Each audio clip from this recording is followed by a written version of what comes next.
Hello and welcome. So today I have like three different things I wanted to go over. So I've narrowed it down to the worst ways to get out of debt or to pay off your debt. I don't know. I don't know if or how much I guess everyone is in debt, but the United States personal debt for people is over, I believe it's over $2 trillion now, which is just scary. That's just scary. And so we need to work on getting out of debt. And that's what we need to do as a nation. Once you get out of debt, it is such a freeing feeling and a freeing moment every day. Every day, if you don't have to worry about all the debt you're in, it just is complete freedom. It's complete freedom. It just makes you feel so good. So I'm going to go over this. Now, I was watching Dave Ramsey and Rachel Cruz, which is Dave Ramsey's daughter, has her own channel, I guess, YouTube channel, that of course focuses on debt. And she had a discussion a couple weeks ago about some of the worst ways people are trying to get out of debt. And so my discussion is directly related to her video that she did. And so I'm just going to go over these topics that she mentioned and kind of give a little bit of my spin on the topics she was talking about. So she had 5 areas or 5 of the worst ways to get out of debt. So the first one, and I think one of the most popular ways, unfortunately, is just to shift your debt around.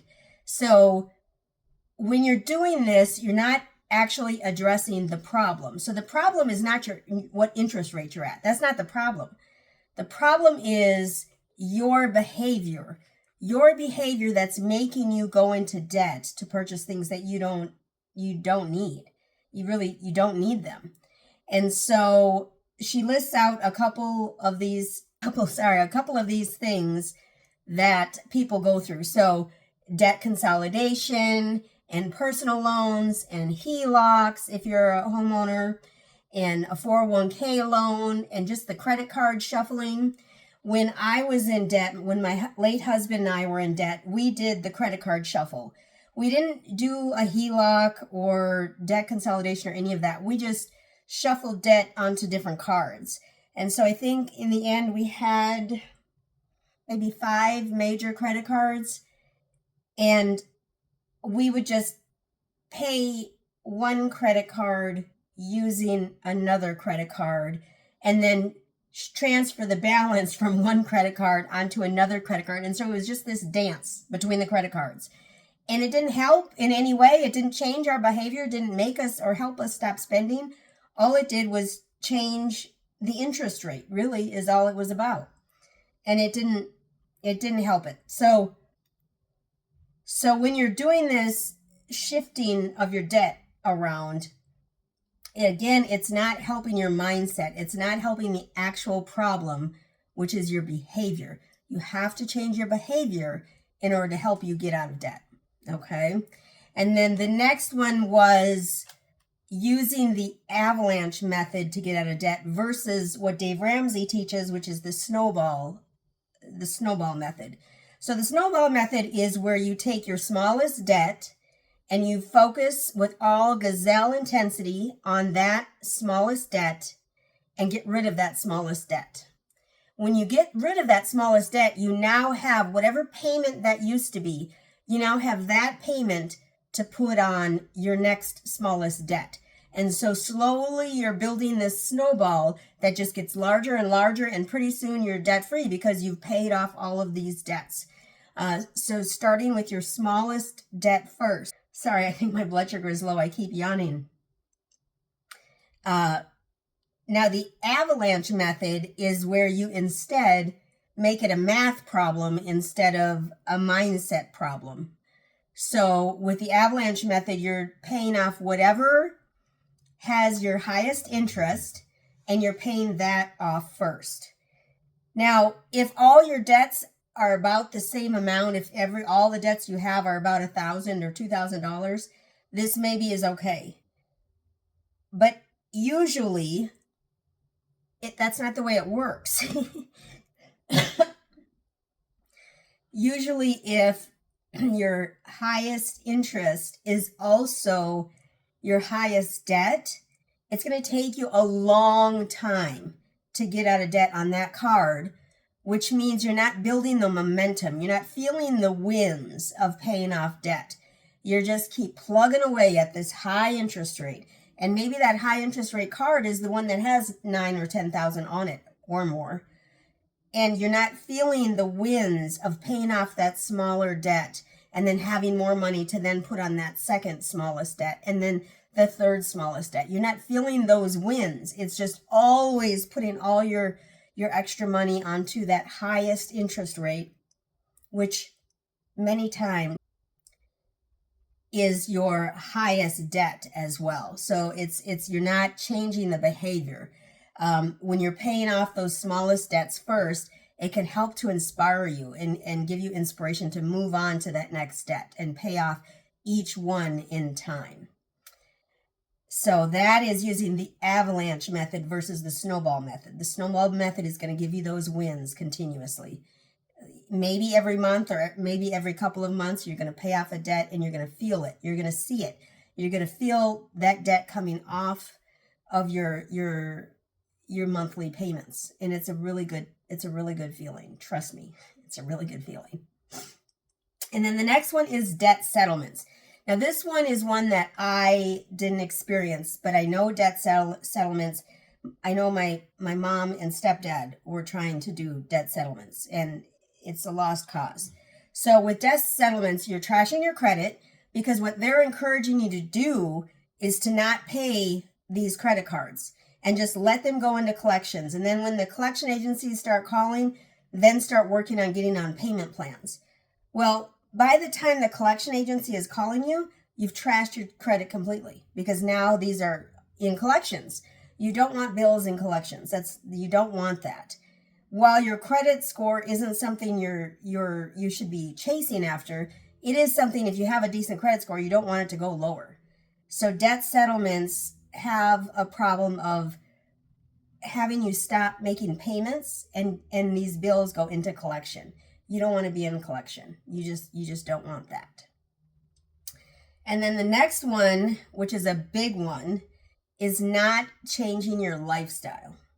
So if you are used to paying or spending, if you're used to spending, $1,000 or $2,000 a month on just crap, and you don't change that, even after you get out of debt, you're still going to have this mindset of spending all this money, spending all this extra. And while you're getting out of debt, if you don't stop the bleeding, it's going to continue and you're still going to be in debt and still going to rack up debt while you're even trying to get out of debt. So you need to change your lifestyle, especially while getting out of debt, but also even after you're out of debt. You have to determine what lifestyle you can afford, where you are making more than you're spending. Making more than you're spending is going to allow you to not use debt. So that's the end result, is making more than you're spending. If your lifestyle is having you spend more than you make, you gotta cut that. We gotta stop that immediately. It's gotta stop, because you're gonna always use debt or always end up in debt if you're spending more than you're making. And so not making the lifestyle changes while you're getting out of debt and even after is going to keep you in a bad place and keep you basically in debt, basically. And then the last one that she mentioned, and she did mention, this is controversial, but she mentioned not giving while you're getting out of debt. So not donating to your local church or whatever other charity while you're getting out of debt. So your money motivation makes a difference. And so you shouldn't, she's saying, kind of the Ramsey way, is that you shouldn't stop giving while getting out of debt. Now they recommend giving 10% to whatever your churches or your local charity or wherever you're giving, they recommend 10%, because in the Bible, that's what it hints to. I do not know that verse in the Bible. I'm sure it's there. I'm not going to look it up. Well, actually, maybe I will. So maybe I can post it below. But they recommend, especially in this talk that I was listening to from Rachel Cruz, she recommended continuing to give, continuing to do your 10% off the top, so that you have the motivation of giving first, and then everything else after that happens. But giving first. This is tough for me, because when I was getting out of debt, and even now as I'm staying out of debt, this is tough. But just because it's tough doesn't mean you shouldn't do it, right? Getting out of debt is tough, but that doesn't mean you shouldn't do it, right? And so giving can be tough, but that doesn't mean you shouldn't do it. You should still do it. You should still work on giving off the top.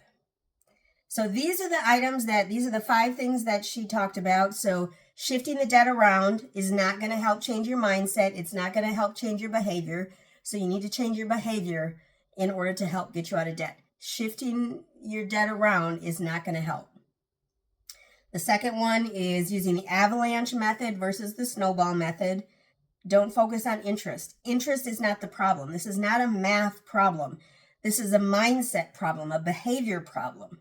So use the snowball method and get your mindset right. Get the snowball going so that you can feel good about having extra money to pay off your debt.